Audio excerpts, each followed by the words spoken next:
I think communities are at the heart of where things are happening. You know, researchers can come at things from such a kind of aerial point of view, whereas communities are in and amongst the midst of it. And if they're leading us as researchers, then we find out the answer to the questions that we need to know about, rather than just answering random questions that have occurred to our heads. It's important that communities lead that process, because the communities are the people on the ground who know the places that they're working in, they know the issues that they face, and they know what the solutions are intrinsically, and the researchers are there to help guide them through. I'm really excited about the next phase of the Highlands and Islands Community Researcher Climate Change Network. This is a partnership between Science Ceilidh and the British Science Association and funded by UK Research and Innovation. From the first round, we really learned a lot about what can happen when communities take the leads with partnerships with researchers, and that real equitable partnership between lived experience, local expertise, academic and professional expertise all together to understand locally led climate action. And in this round, we really took the learning from last year's funding, and we're focusing on 2 grants this year. We've got a New Voices grant that is trying to bring in other people who are often not heard at the table with climate change. We know that there's a lot of barriers to research for people, and also a lot of barriers structurally to being involved in climate change as well. And so we wanted to not only try and support those groups to be part of this conversation, but also to kind of learn from these groups as well, and to kind of widen the knowledge and diversify the conversations around climate change. This is a huge opportunity for us to build the evidence base around why action needs to be taken and what action is to be taken. One of the principles of our project is locally led action, so we want the community to talk about the solutions they want to see and not feel like the action is imposed upon them. It's Tyre's community, and the people of Tyre should decide what's being done for them.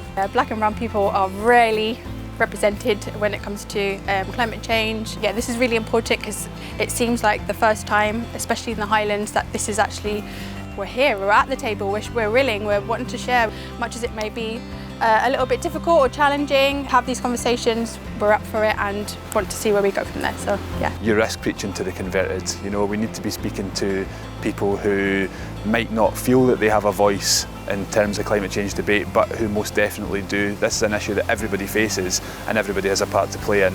So by widening that, by broadening those discussions, we can gather the strength that comes from variety and diversity. And I think and this project really helps do that. So a key thing about working with communities across the Highlands and Islands has been that we're really drawing on local skills, local insight and the richness of unique places all across the Highlands, and in turn taking what we can learn and share from that, both in the research sector but also with other communities. The other grant that we're doing as well is capacity building grants, and this was something that we were really keenly aware of, how thinly stretched a lot of communities are, especially in the wake of austerity and a lot of funding cuts. It means that communities are often holding the burden of a lot of the work around their societies and especially around climate change as well. So we felt it was really important to be able to support those communities into strengthening the community action that they can do as well, and kind of develop the kind of infrastructure that they're able to do. So we're really excited to this year, as well as having some project delivery, also really just focusing on building their capacity with support from ourselves and also helping them to gain more resources into leading climate action. These capacity building grants, which are not project based, they're not focused on a particular outcome for a project or a particular output. They're letting people explore together, build impact together, and importantly build relationships, which we know is the really key bit for building community-led research and relationships between communities and researchers. So the capacity building's really, really important and often lacking in many cases, because you can do some great things with your project and your focus is to do that project initially, and then far too often, you get to the end of the funding, that focus period's over and it doesn't really go anywhere from there. So the peer researchers that we worked with built up this huge amount of enthusiasm and excitement and passion, as well as skills and knowledge, and they really want to put that to use.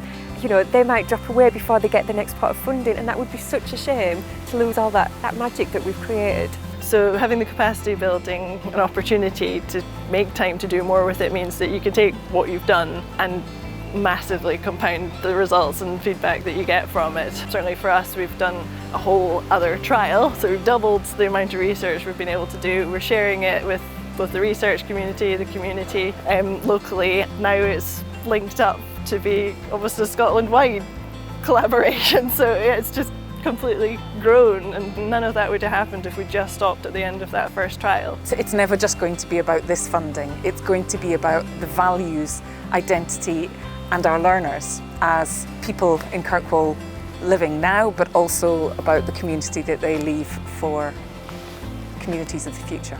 I think communities have some fantastic ideas and they've got much better insight into what they need and what they want on the ground. Every community is very unique and the researchers can say what's worked in general elsewhere, then they can come together and try and come up with something that will really work instead of just trying random stuff.